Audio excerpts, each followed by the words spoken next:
বাংলাদেশকে একসময় ভারতের মুখাপেক্ষী করা হয়েছিল। এবারও সরকার কারো মুখাপেক্ষী হলে জনগণ তা মেনে নেবে না বলে হুঁশিয়ার করেছেন সংসদের বিরোধী দলীয় চিফ হুইপ ও জাতীয় নাগরিক পার্টির আহ্বায়ক নাহিদ ইসলাম। শনিবার জাতীয় যুবশক্তির প্রথম প্রতিষ্ঠাবার্ষিকী অনুষ্ঠানে রাজধানীর বিএমএ মিলনায়তনে তিনি এসব কথা বলেন।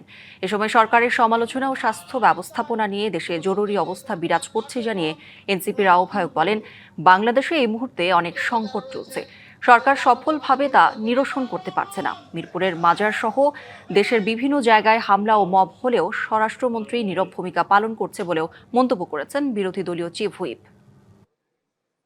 সরকার শুধু অন্তর্বর্তী সরকারের উপরে দায় চাপিয়ে নিজেদের হাত পরিষ্কার করতে চায়, নিজেদের কোনো দায়িত্ব নিতে চায় না। সংকটের এই দায়িত্ব সম্পূর্ণভাবে সরকারকে নিতে হবে।